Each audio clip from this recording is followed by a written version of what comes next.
Welcome, everyone, to the 26th episode of the 792 Florida Sports Podcast. I'm Hunter Williams, joined by a special guest with 904 Johnson Sports. Welcome aboard.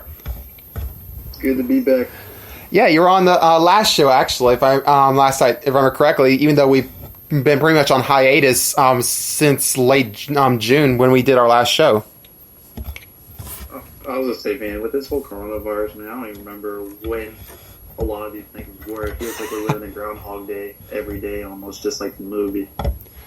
If only I had the Groundhog theme to play right now, that would be pretty fun.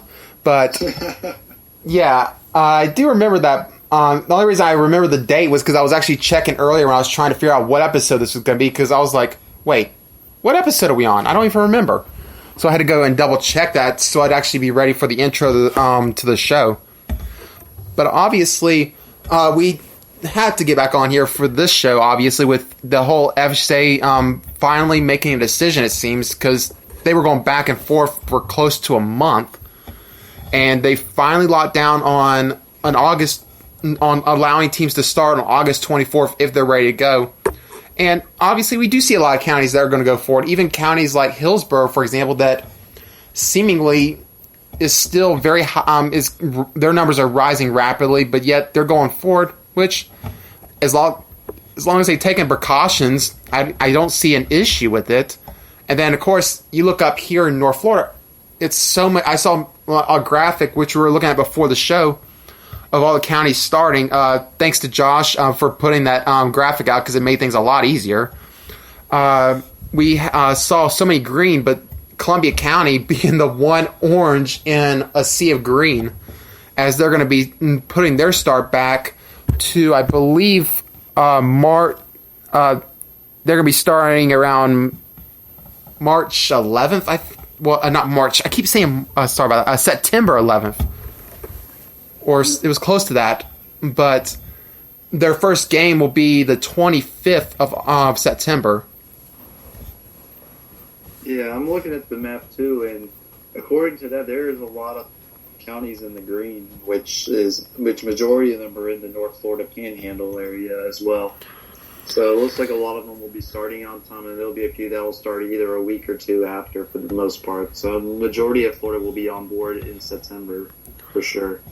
I also did see Brevard County. They're supposed to be voting on when they start later on today. So I don't know if it'll come out while we're on the show, even though I probably won't have time to check anyway, but we'll probably know sometime later today when Brevard County will start, because their board's actually voting on it today.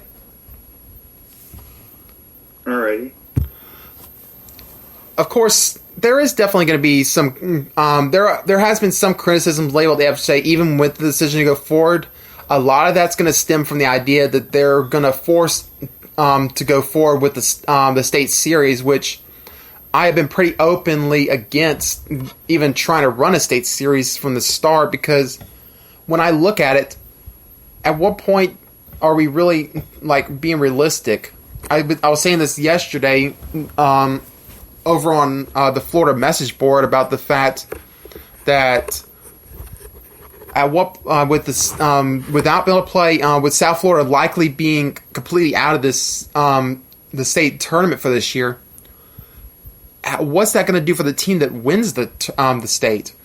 Or how are they going to be able to sit there and but let's be realistic. Say that Columbia, for example, was actually able to win a state championship, playing in who knows where. For all we know, it could end up where they face St. Augustine for the state championship. Because we don't know how this is going to be set up. We don't know how the regions are going to be broken down. We don't know if they're going to basically set it up to try to put certain areas into one category for classification. We just don't know what's going to happen with this. And that's been the issue all summer too. There has been a lack of communication, and it's a lot of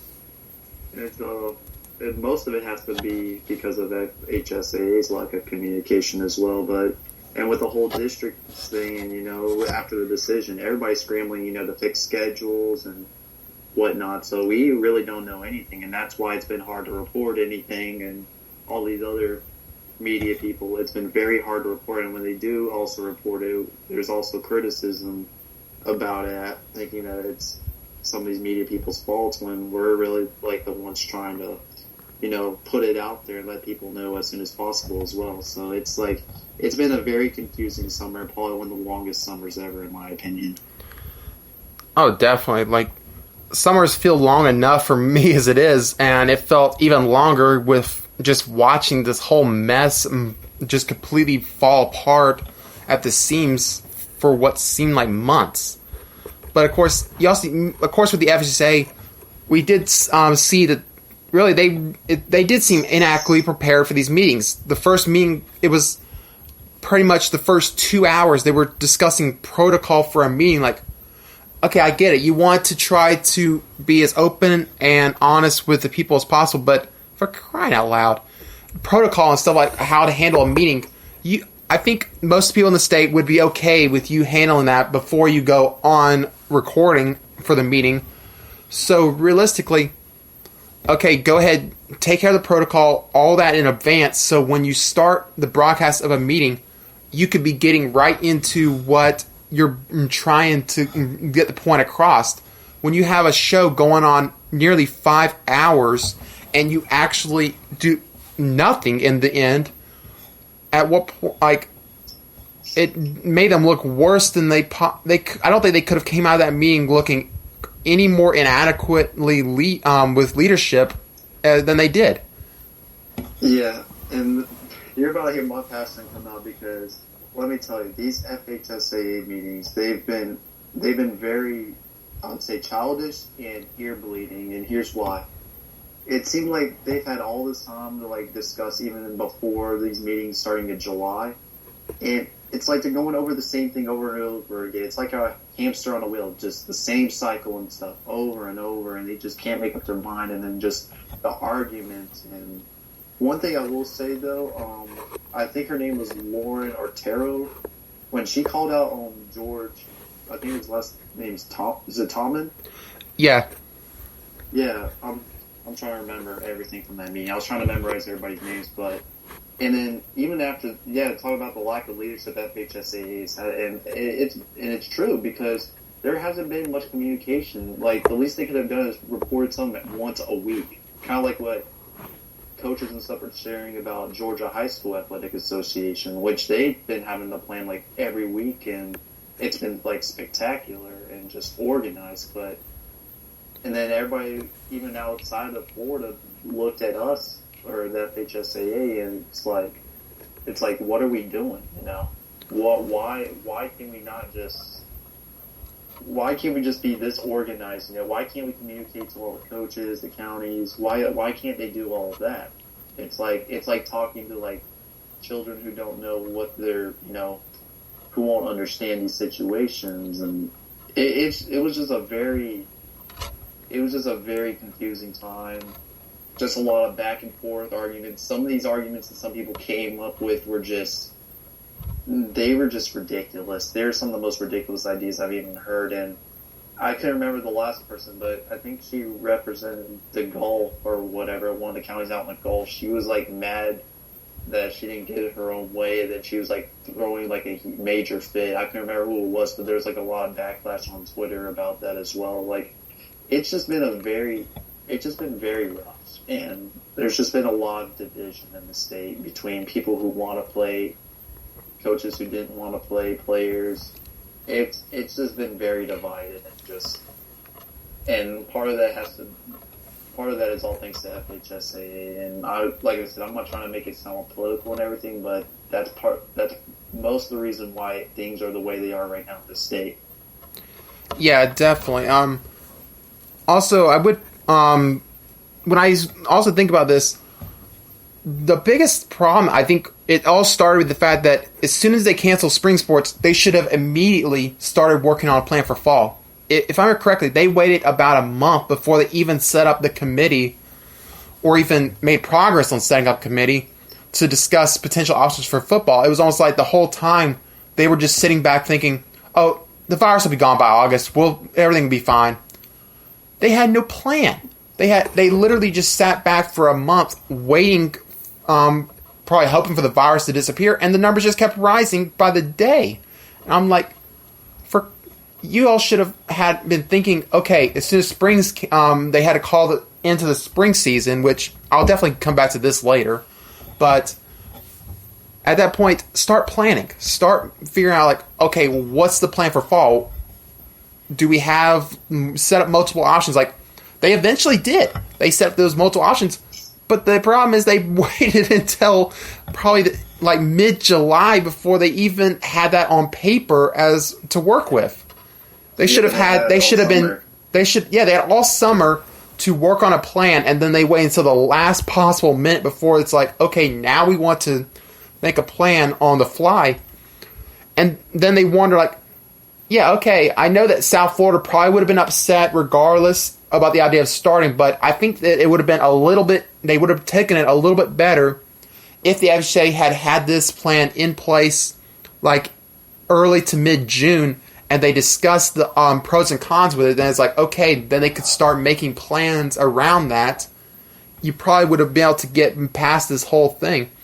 The other thing is, like I said earlier, why continue to push the state series? 5 of the 8 championship classifications that we had going into fall do not even have a championship site, because I get the whole virus thing has taken all the attention, but I do remember that Daytona, they pulled out of Daytona.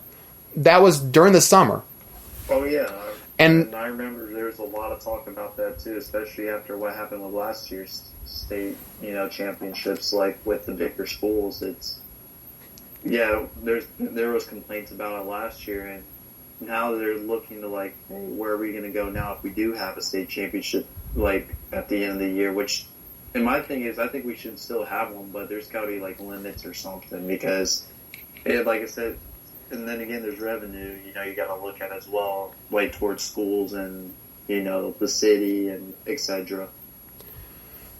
And I also, also, the funny thing was, like, it was almost like the media completely forgot about that detail when they were saying, okay, let's go forward with the state series.